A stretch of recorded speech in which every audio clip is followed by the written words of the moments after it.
नमस्कार, स्वागत है आपका इन लाइव 24 न्यूज़ चैनल के सुबह के समाचार में। तो चलिए शुरुआत करते हैं देश से जुड़ी खबरों से। आज की बड़ी खबर, देश में 64,000 कोरोना पीड़ित हुए ठीक, 80,000 से ज़्यादा अभी हैं एक्टिव केस। देश में कुल संक्रमितों की संख्या बढ़कर 1,50,000 को पार कर गई है और अब तक 4,344 लोगों की मौत भी हो चुकी है। वहीं करीबन 64,277 लोग ठीक हो चुके हैं और दूसरे राज्यों से प्रवासी मजदूरों के लौटने से उत्तर प्रदेश, बिहार, बंगाल, असम और ओडिशा में तेजी से मरीजों की संख्या बढ़ी है। बात करें अगर महाराष्ट्र की, तो संक्रमितों की संख्या 54,000 को पार कर चुकी है और अब तक 1,792 लोगों की मौत महाराष्ट्र में हो चुकी है। अगर बात करें एक्टिव केस की, तो यहाँ 36,000 एक्टिव केस हैं, वहीं 16,954 लोग अब तक ठीक हो चुके हैं। दूसरे नंबर पे है तमिलनाडु। यहाँ पे कंफर्म केस है 17,728, एक्टिव है 8,258, रिकवर हो चुके हैं 9,342 और मरने वालों की संख्या है 128। फिर आता है गुजरात। यहाँ पे कंफर्म केस है 14,829, एक्टिव केस हैं 6,775, रिकवर हो चुके हैं 7,139 और मरने वालों की संख्या पहुंच चुकी है 915 पर। चौथे नंबर पे है दिल्ली। कंफर्म केस है 14,465, एक्टिव है 7,223, रिकवर यहाँ पे हो चुके हैं 6,954 और कुल 288 लोगों की अब तक इस वायरस से दिल्ली में जान जा चुकी है। बात करें राजस्थान की, तो ये 5वें नंबर पे है और यहाँ पे कंफर्म केस है 7,536, एक्टिव है 3,090, वहीं रिकवर हो चुके हैं 4,276 और यहाँ मरने वालों की संख्या पहुंच चुकी है 170 पर। गृह मंत्रालय ने साफ किया, स्कूल कॉलेज खोलने की अभी नहीं है इजाजत। गृह मंत्रालय ने मंगलवार देर रात स्पष्ट किया है कि स्कूल कॉलेज खोलने के बारे में अब तक कोई निर्णय नहीं लिया गया है। पूरे देश में सभी शैक्षिक संस्थान फिलहाल बंद रहेंगी। गृह मंत्रालय का ये बयान मीडिया के कुछ हिस्सों में आई इस खबर के बाद आया है, जिसमें कहा गया था कि मंत्रालय ने सभी राज्यों को स्कूल कॉलेज खोलने की इजाजत दे दी है। भारत से अपने नागरिकों को वापस लाने के लिए विमान भेजेगा चीन। चीन ने मंगलवार को कहा कि वो कोरोना वायरस महामारी के कारण भारत में फंसे हुए अपने छात्रों, पर्यटकों और कारोबारियों को वापस लाने के लिए उड़ानें भेजने की योजना बना रहा है। चीनी दूतावास के एक प्रवक्ता ने कहा कि ये फैसला चीन के विदेशों में फंसे नागरिकों को सहायता प्रदान करने की कड़ी में लिया गया है। चीनी दूतावास के प्रवक्ता जी रोंग ने कहा कि भारत में महामारी के हालात को देखते हुए चीन अस्थायी उड़ानें भारत भेजकर अपने छात्रों और पर्यटकों समेत नागरिकों को वापस बुलाने की योजना बना रहा है। उन्होंने एक सवाल के जवाब में कहा, चीन की सरकार प्रवासी चीनी नागरिकों की सेहत और सुरक्षा को बहुत महत्व देती है। चीनी नागरिकों को यहां से निकालने का फैसला ऐसे समय में लिया जा रहा है जब भारत कोरोना वायरस से सबसे बुरी तरह प्रभावित दुनिया के 10 देशों में शामिल हो चुका है। दिल्ली से एनसीआर में आवागमन की हो रही दिक्कतों पर सुप्रीम कोर्ट ने केंद्र सरकार से एक सप्ताह में रुख साफ करने को कहा है। कोर्ट ने मामले की सुनवाई एक सप्ताह टालते हुए सॉलिसिटर जनरल तुषार मेहता से कहा कि वे इस बीच केंद्र सरकार और दिल्ली सरकार से निर्देश लेकर कोर्ट में जवाब दाखिल करें। हालांकि उत्तर प्रदेश और हरियाणा की ओर से सुप्रीम कोर्ट में जवाबी हलफनामे दाखिल कर दिए गए थे, लेकिन उनकी प्रति भी न्यायाधीशों के पास रिकॉर्ड पर मौजूद नहीं थी। कोर्ट ने अगली सुनवाई पर उन्हें भी रिकॉर्ड पर पेश करने का आदेश दिया है। रेल मंत्री पीयूष गोयल बोले, महाराष्ट्र में 145 ट्रेनें खड़ी है, राज्य सरकार पैसेंजर नहीं ला पा रही। महाराष्ट्र सरकार और रेल मंत्रालय के बीच विवाद थमता नजर नहीं आ रहा। रेलवे ने मंगलवार को आरोप लगाया कि राज्य सरकार यात्रियों के बारे में जानकारी नहीं उपलब्ध करा रही, जिसकी वजह से कई श्रमिक विशेष ट्रेनों का संचालन नहीं हो पा रहा। केंद्रीय रेल मंत्री पीयूष गोयल ने ट्वीट किया कि रेलवे ने मंगलवार को 145 ट्रेनों के संचालन की योजना बनाई थी, लेकिन दोपहर 3 बजे तक सिर्फ 13 ट्रेनें चल सकी क्योंकि उतनी संख्या में यात्री ही स्टेशन नहीं पहुंचे। उन्होंने ट्वीट किया, महाराष्ट्र सरकार के अनुरोध पर हमने आज 145 श्रमिक विशेष ट्रेनों की व्यवस्था की। ये ट्रेन सुबह से तैयार खड़ी है। दोपहर 3 बजे तक 50 ट्रेनों को रवाना हो जाना था, लेकिन यात्रियों की कमी की वजह से सिर्फ 13 रवाना हो सकी। उन्होंने ट्वीट में कहा, मैं महाराष्ट्र सरकार से अनुरोध करता हूं कि ये सुनिश्चित करने में पूर्ण सहयोग दे कि परेशान प्रवासी श्रमिक अपने घर पहुंचे और श्रमिकों को समय पर स्टेशन पहुंचाया जाए और विलंब ना करे। इसमें समूचा नेटवर्क और योजना प्रभावित होंगी। पंजाब में बीज घोटाले का बड़ा खुलासा। मंत्री सुखजिंदर रंधावा के करीब ने 70 रुपए वाले बीज को 200 रुपए में बेचा। देश में कोरोना संकट के बीच किसान परेशान है। ऐसे में पंजाब में बीज घोटाले को लेकर बड़ा खुलासा हुआ है। राज्य की कैप्टन अमरिंदर सरकार में सहकारिता मंत्री सुखजिंदर रंधावा के करीबी कारोबारी ने 70 रुपए वाले बीजों को 200 रुपए में बेचा। बड़ी बात यह है कि रंधावा के करीबी कारोबारी को बीज बेचने की मान्यता भी नहीं मिली हुई थी। बीज घोटाले के तार करनाल एग्री सीड फैक्ट्री से जुड़े हैं, जिसके मालिक लक्की किसानों को महंगी दर पर अनधिकृत तौर पर बीज बेचने के आरोप में घिरे हैं। ये फैक्ट्री हरियाणा के करनाल में नहीं बल्कि कैप्टन सरकार में मंत्री सुखजिंदर रंधावा के विधानसभा क्षेत्र डेरा बाबा नानक में है। अब ये बीज घोटाला सिर्फ आरोप तक नहीं रह गया है, इस मामले में बाकायदा FIR दर्ज हो चुकी है। करनाल के नाम से जो कंपनी डेरा बाबा नानक में चल रही है, उसकी जांच भी चल रही है। सस्ता बीज किसानों को महंगे रेट पर बेचने वाली करनाल एग्री सीड के मालिक के तार सीधे सत्ता से जुड़े हुए हैं। इसलिए पंजाब की प्रमुख विपक्षी दल अकाली दल ने बीज घोटाले की जाँच केंद्रीय एजेंसी से कराने की मांग कर दी है। अकाली दल ने इस मामले में 28 मई से पंजाब में विरोध प्रदर्शन का ऐलान भी किया है। महाराष्ट्र। राहुल बोले, उद्धव सरकार की आलोचना से नहीं बल्कि बीजेपी के राष्ट्रपति शासन लगाने की मांग से है दिक्कत। महाराष्ट्र की राजनीति में क्या कोई बड़ी उठापटक होने वाली है?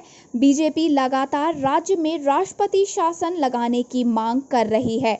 पिछले 3 दिनों में शिवसेना NCP नेताओं की राज्यपाल से हो रही मुलाकातें और दोनों पार्टियों के नेताओं के बीच हो रही गुप्त बैठकों ने गठबंधन की सरकार पर कांग्रेस के महत्व पर सवाल खड़े कर दिए हैं। वहीं अब कांग्रेस के पूर्व अध्यक्ष राहुल गांधी के बयान ने ये साफ संकेत दिए हैं कि कांग्रेस की गठबंधन की इस सरकार में बने रहने की ज़्यादा दिलचस्पी नहीं है। राहुल गांधी ने महाराष्ट्र की राजनीति से जुड़े एक सवाल पर कल कहा कि सरकार का समर्थन करना और सरकार को चलाना 2 अलग अलग बातें हैं। राहुल ने कहा, बीजेपी महाराष्ट्र सरकार की आलोचना करना चाहती है तो उसमें दिक्कत नहीं है, लेकिन राष्ट्रपति शासन लगाना चाहती है तो उसमें दिक्कत है। कोयंबटूर।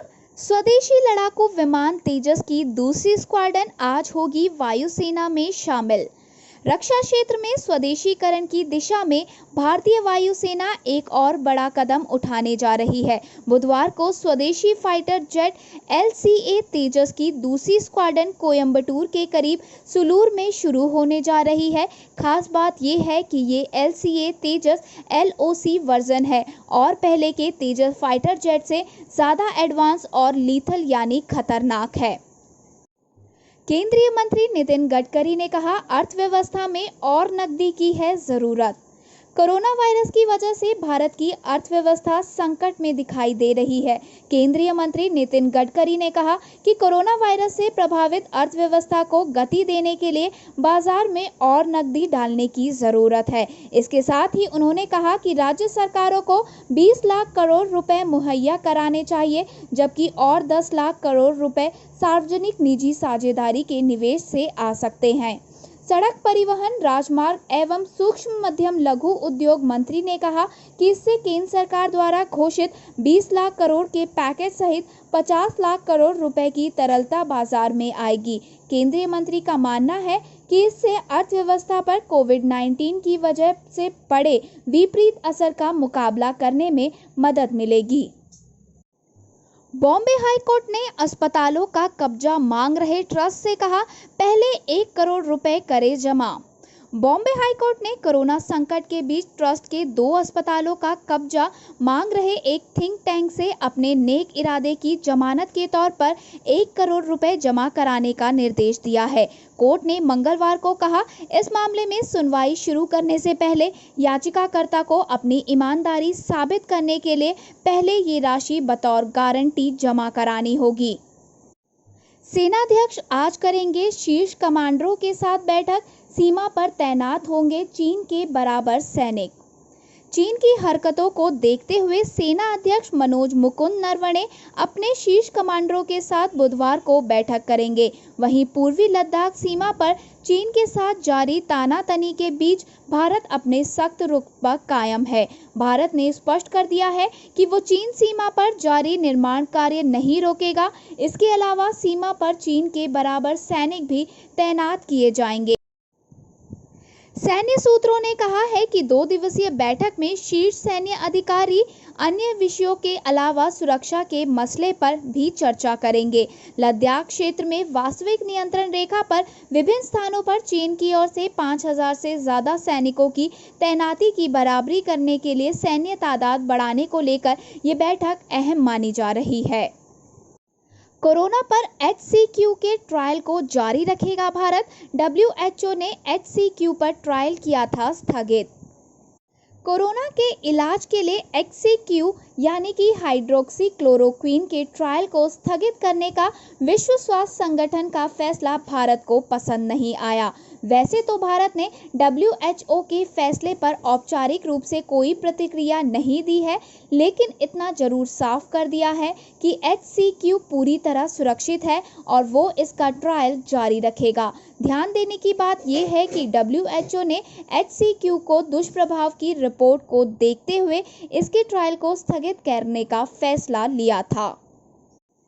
एम्स निदेशक रणदीप गुलेरिया बोले, आवाजाही में ढील से बढ़ सकते हैं कोरोना के मामले।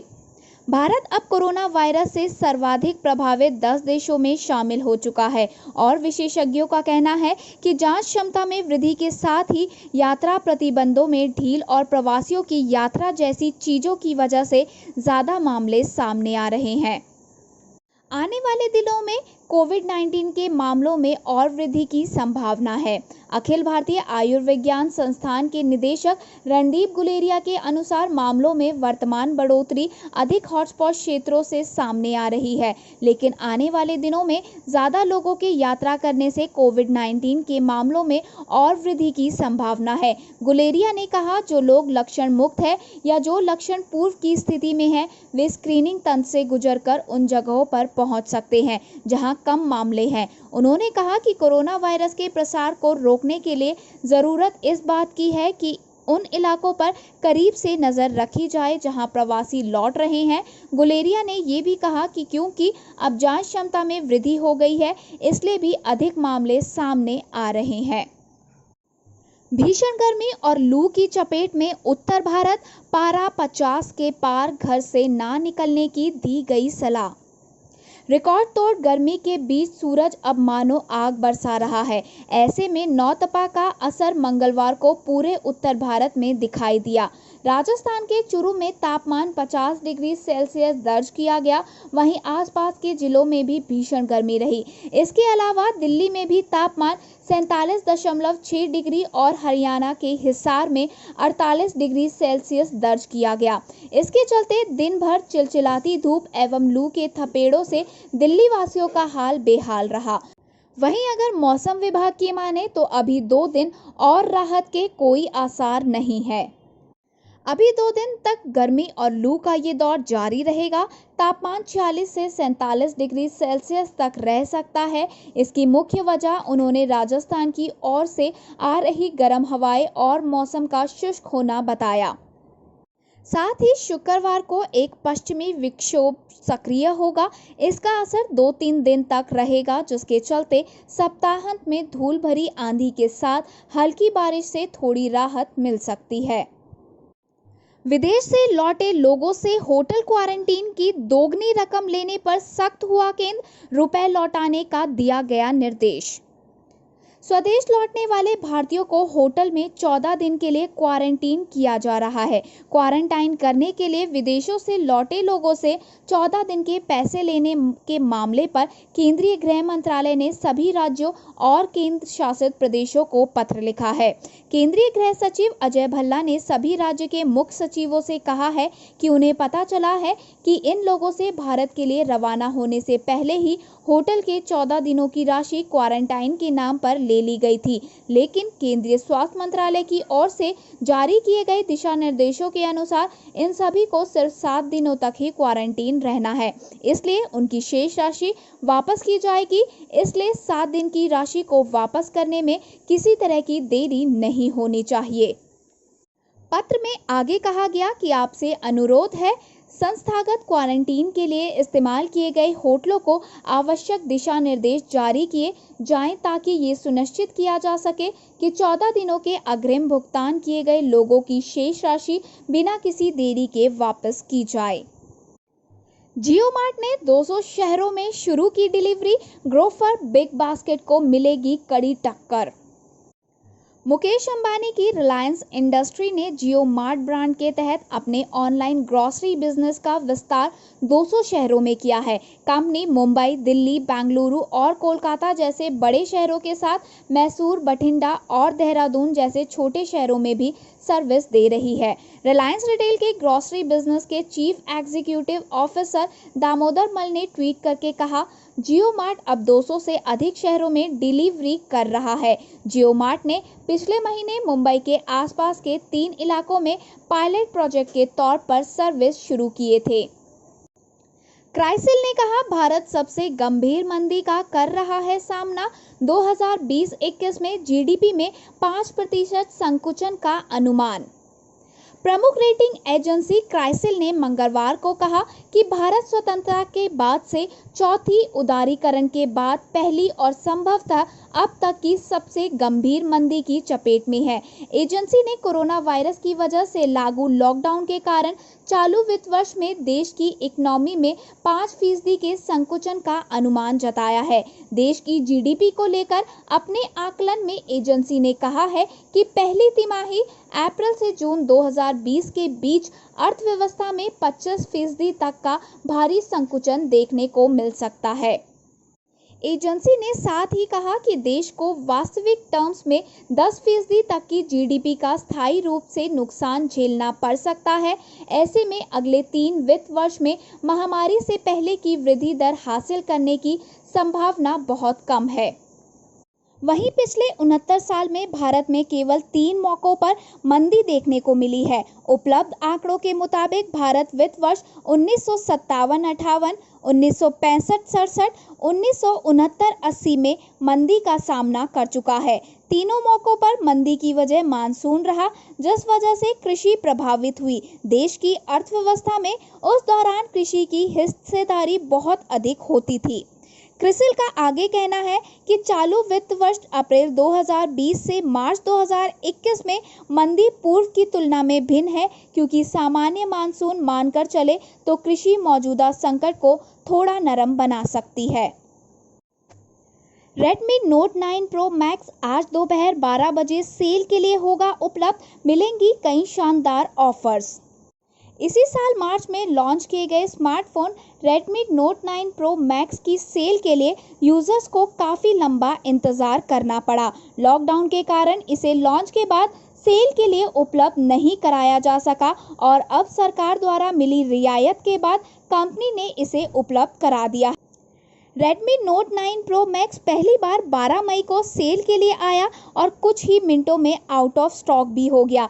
ऐसे में कई यूजर्स इसे खरीदने से चूक गए। लेकिन आपको ये जानकारी दे दें कि अगर आप भी इस स्मार्टफोन को खरीदना चाहते हैं तो ये आज यानी कि 27 मई को दोपहर 12 बजे सेल के लिए उपलब्ध हो जाएगा। यूजर्स इसे कंपनी की आधिकारिक वेबसाइट mi.com और अमेजन इंडिया से खरीद सकते हैं। रेडमी पावर बैंक को चुनौती देने रियलमी ने लॉन्च किया सस्ता पावर बैंक। चीन की स्मार्टफोन निर्माता कंपनी रियलमी ने अपना नया 10,000 mAh बैटरी वाला पावर बैंक 2 को लॉन्च किया है। इस डिवाइस की कीमत केवल 999 रुपये है और ये ब्लैक और येलो कलर्स में उपलब्ध है। रियलमी पावर बैंक को ई-कॉमर्स वेबसाइट और कंपनी के आधिकारिक स्टोर से खरीद सकते हैं। इस पावर बैंक का डिजाइन कंपनी के पुराने पावर बैंक जैसा है। डिजाइन में कोई नयापन नहीं है। ये 18 वॉट फास्ट चार्जिंग को सपोर्ट करता है। इसके साथ 2 स्मार्टफोन को चार्ज कर सकता है। इसमें एक साथ 2 स्मार्टफोन को चार्ज किया जा सकता है। इसमें हाई पॉलीमर लिथियम बैटरी लगाई गई है। इस पावर बैंक में 3.11 का पावर मिलता है। इसके अलावा इसे 2 वे इनपुट और आउटपुट पावर को सपोर्ट दिया गया है। सेफ्टी के लिए कंपनी ने इसमें 12 लेयर का प्रोटेक्शन दिया है। इसमें आउटपुट ओवर वोल्टेज प्रोटेक्शन के साथ आउटपुट शॉर्ट सर्किट प्रोटेक्शन तक दी गई है। कंपनी का दावा है कि ग्राहक इसे आराम से इस्तेमाल कर सकते हैं। ये सेफ है, वजन में हल्का है। कंपनी इसके साथ एक केबल भी देती है। आप इसे आसानी से कैरी भी कर सकते हैं। साई ने राष्ट्रीय स्टेडियमों में खेल गतिविधियां करी शुरू। 50% सुविधा के साथ अब खुलेंगे। केंद्र सरकार से चरणबद्ध तरीके से आउटडोर खेल गतिविधियों को शुरू करने की अनुमति मिलने के बाद भारतीय खेल प्राधिकरण यानी कि साई ने मंगलवार को राष्ट्रीय राजधानी में अपने 5 स्टेडियमों में से 2 में खेल गतिविधियों की शुरुआत कर दी है। साई के एक बयान के अनुसार जवाहरलाल नेहरू स्टेडियम और मेजर ध्यानचंद राष्ट्रीय स्टेडियम में मंगलवार दोपहर से 1-1 घंटे की समय सीमा के अंतर्गत खेल गतिविधियां फिर से शुरू की गई हैं। इसके लिए हालांकि पहले से ऑनलाइन बुकिंग कराने की जरूरत होगी।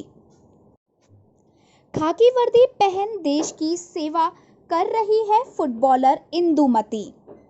भारत की राष्ट्रीय महिला फुटबॉल टीम की senior midfielder Indumathi Kathiresan corona virus कोविड-19 महामारी के दौरान तमिलनाडु पुलिस की पारंपरिक खाकी वर्दी पहने चेन्नई के अन्ना नगर की सड़कों पर देश के लिए खेलते नजर आ रही है। इंदुमती ने कहा, ये पूरे देश के लिए एक कठिन समय है, लेकिन आवश्यक सावधानी बरतना और सभी की सुरक्षा का ध्यान में रखना सबसे अहम है। हम ये सुनिश्चित करने की कोशिश करते हैं कि हर कोई दिशा निर्देशों का पालन करे और किसी को भी अनावश्यक बाहर रहने की आवश्यकता नहीं पड़े।